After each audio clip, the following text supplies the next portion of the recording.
बहुत स्वागत आपका चौकस भारत में। मैं आपका दोस्त ब्रजेंद्र। राज्य में जिस तरह से प्रकृति अपनी पारा में ग्रोथ कर रहा है, जिस तरह से पारा जो है बढ़ते जा रही है, उसी तरह राजनीतिक पारा भी धीरे धीरे गरमा रहा है, बढ़ते जा रहा है, ऊंचाई पर है। और इसी राजनीतिक पारा का जो है एक एक अंग खुलकर सामने आ रहा है। दरअसल खगड़िया और सुल्तानगंज के बीच जो पुल बना, पुल ध्वस्त हो गया, निर्माणाधीन था, अचानक से ध्वस्त होता है। और जिस तरह से इस पर अब राजनीतिक रोटियां सेकी जा रही है, ज़रा इन रोटियों का रसास्वादन जो है आप भी करें। एक एक करके हम आपको एक एक नेताओं की बात सुनाते हैं। सबसे पहले उनकी बात करते हैं जो सीधा प्रतिपक्ष के नेता के रूप में जाने जाते हैं, विजय सिन्हा जी। वो क्या कह रहे हैं, कैसे गिरा ये पुल, क्या होना चाहिए, जरा सुनिए। बिहार सरकार के भ्रष्टाचार पर जीरो टॉलरेंस का फिर एक नया रूप। एक बार 2014 में महागठबंधन की ही सरकार थी। 650-700 करोड़ से शुरू हुआ पुल 1600 करोड़ तक पहुंचा। प्राक्कलन में घोटाला अलग, कमीशन खोरी के चक्कर में उच्च पदाधिकारियों से तहसीलदारी करवा करके पैसे की वसूली में गुणवत्ता में समझौता किए। एक तरफ सुल्तानगंज के तरफ गिरा, अब खगड़िया के तरफ गिरा। मुख्यमंत्री उप मुख्यमंत्री जी जिम्मेवारी ले और पद से इस्तीफा दे। बिहार की जनता की गाढ़ी कमाई का लूट की छूट की प्रवृत्ति बंद होनी चाहिए, इसका न्यायिक जांच होनी चाहिए और बिहार के वर्क डिपार्टमेंट में खुल करके कमीशन खोरी, तहसीलदारी की व्यवस्था बंद होनी चाहिए। बिहार की जनता माफ नहीं करेगा। तो सुना आपने कि नेता प्रतिपक्ष जो हैं विजय सिन्हा, वो कह रहे हैं कि इसकी न्यायिक जांच होनी चाहिए। जनता एक एक बातों का हिसाब आपसे लेगी, नीतीश बाबू। चलिए अब आगे बढ़ते हैं। पूर्व भाजपा के प्रदेश अध्यक्ष जो हैं, पूर्व प्रदेश अध्यक्ष संजय जायसवाल, उन्होंने तो बाज़ाब्ता हिदायत कर दिया।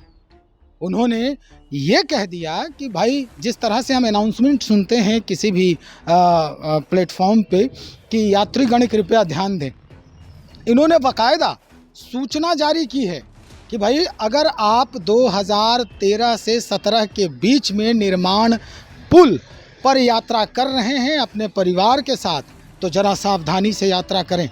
हो सकता है आपके साथ कोई भी बड़ी दुर्घटना हो सकती है। और ऐसी स्थिति में इन्होंने और भी बहुत सारी बातें कही है, जरा सुन लीजिए। उनसे मेरा अनुरोध रहेगा कि कृपया कर 13 जून 2013 से लेके 2017 तक और फिर अगस्त 2022 के बाद के किसी भी नदी पुल पर बहुत ही सावधानी पूर्वक चले, वरना आपकी जान को कभी भी खतरा हो सकता है। खगड़िया पुल जिस तरह से गिरा है, वह साफ बताता है कि उस समय नीतीश कुमार जी पथ निर्माण मंत्री के रूप में धृतराष्ट्र बने हुए थे और अफसरों ने जैसा चाहा उस व्यक्ति को और जैसे डिजाइन को टेंडर दिया, जिसका नतीजा है कि 2 बार खगड़िया का पुल गिर गया। उसके पश्चात माननीय ललन सिंह जी बने। आप सबको याद होगा कि ललन जी ने स्वयं विधानसभा में स्टेटमेंट दिया था कि बांध को चूहे खा गए। तो उस समय भी जो पुलें बनी होंगी, कैसी बनी होंगी, आप समझ सकते हैं। और आज भी जो पथ निर्माण मंत्री हैं वह शुद्ध धृतराष्ट्र की भूमिका में ही हैं, चाहे वह मुख्यमंत्री हो, चाहे नीतीश कुमार जी हो, या पथ निर्माण मंत्री वर्तमान तेजस्वी यादव हो, दोनों धृतराष्ट्र की भूमिका में हैं और संजय जो समझाता है वही करते हैं। अगर संजय के द्वारा जिस पुल का भी कहा जाएगा कि यह चलना चाहिए तो चलेगा, क्योंकि धृतराष्ट्र जी स्वयं देख नहीं सकते। महाभारत के धृतराष्ट्र का संजय सच बोलता था, आज के धृतराष्ट्र का संजय केवल अपने व्यक्तिगत दिलचस्पियों के लिए झूठ बोलते हैं और जो समझाया जाता है वही माननीय मुख्यमंत्री और उप मुख्यमंत्री करते हैं। जो रेल मंत्री के रूप में इस्तीफे की बात कल कर रहे थे, क्या नीतीश कुमार जी पथ निर्माण मंत्री के रूप में उनके समय इतना बड़ा घोटाला हुआ? वह मुख्यमंत्री वही थे, पथ निर्माण मंत्री वही थे जब उन्होंने शिलान्यास किया था खगड़िया पुल का। तो क्या वह इस्तीफा देंगे या धृतराष्ट्र की तरह आंख बंद करके बैठ जाएंगे? तो सुना आपने कि क्या कुछ कह रहे हैं हमारे पूर्व प्रदेश अध्यक्ष संजय जायसवाल जी भारतीय जनता पार्टी से। अब हम बात करते हैं वर्तमान प्रदेश अध्यक्ष सम्राट चौधरी की। इन्होंने बहुत सारी बातें कही है। अब बताने से पहले अच्छा ये होगा कि पहले इनकी बातों को सुनी जाए। नीतीश कुमार की सरकार पुल ध्वस्त हो रहा है और नीतीश कुमार की सरकार मस्त होकर देश घूम रही है। आज भ्रष्टाचारी सरकार, नीतीश कुमार की सरकार पूरी तरह भ्रष्टाचार में लिप्त है और नीतीश कुमार जी को थोड़ा सा भी नैतिकता बचा है तो तुरंत इस्तीफा करना चाहिए। आज नीतीश कुमार जी के चलते पूरे बिहार के सड़कों का बुरा स्थिति है और सारे पुल ध्वस्त हो रहे हैं। इसमें जिम्मेदार सिर्फ और सिर्फ नीतीश कुमार है। स्पष्ट है किस तरह से घेरने की कोशिश हो रही है। लेकिन अब सबसे पहले हम चलते हैं सीधा राज्य के मुखिया जी के पास। जब प्रेस वाले ने इनसे पूछा कि भाई अचानक से ये दोबारा पुल कैसे गिर गया, कार्रवाई की बात कर रहे हैं नीतीश कुमार जी की कार्रवाई होगी, जांच प्रक्रिया होगी। हमने एक सवाल भी किया कि 2013 में भी इसी तरह ध्वस्त हुए, उस पर क्या कार्रवाई की। देखिए कैसे जवाब दे रहे हैं नीतीश कुमार जी। भागलपुर में जो हुआ है अभी कुछ समय पहले एक बार और हुआ था, उसी समय हमने कहा ऐसा क्यों हुआ, और जबकि हम इसको बनाने के लिए हमने बहुत पहले तय किया था। हमने 12 में ही देखा और 14 से काम शुरू हुआ। अब जिसको भी दिया गया है अब इतना देर क्यों था? और एक गिर गया था तो उस समय भी हमने कहा था, 1 साल पहले की बात है।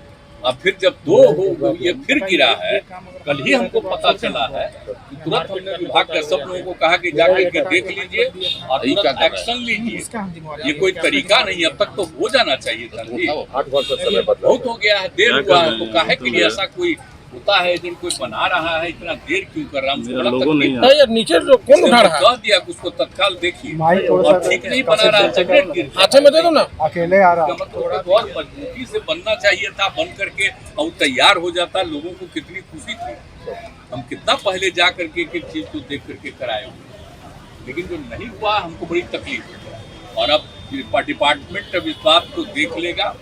हमारे उप मुख्यमंत्री को भी इस चीज की मालूम जानकारी है कि सब लोग जल्दी से जल्दी जो नहीं करेगा तो अपनी तरफ से जितना भी जल्दी हो सकता है उस काम को कराने का कार्रवाई होगी सर। कार्रवाई होगी सर, कार्रवाई होगी सर, बिल्कुल।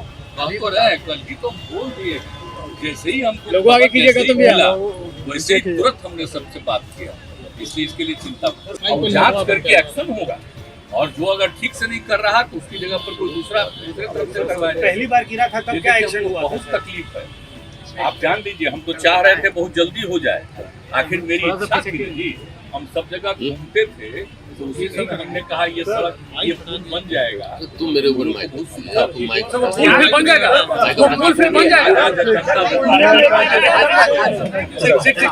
ठीक सर। तो सुन लिया आपने क्या कुछ हो रहा है। एक पुल ध्वस्त हुआ है और उसके बाद लगातार राजनीतिक पारे में इजाफा हो रहा है। दरअसल अब ये मामला जो है इलेक्शन में ज़रूर सामने आने वाला है। खैर, पुल निर्माणाधीन जो ध्वस्त हुआ है उसमें कोई भी हताहत नहीं हुई और यही वजह है कि ये मामला ज़्यादा ऊंचाई पर नहीं गया है। स्थिति जो भी होगा, जांच होगी, न्यायिक प्रक्रिया में जांच जाएगी और उसके बाद कार्रवाई की भी घोषणा कर दिया है नीतीश कुमार जी ने। इंतज़ार करते हैं हम। आप बने रहें हमारे साथ। बहुत शुक्रिया आपका।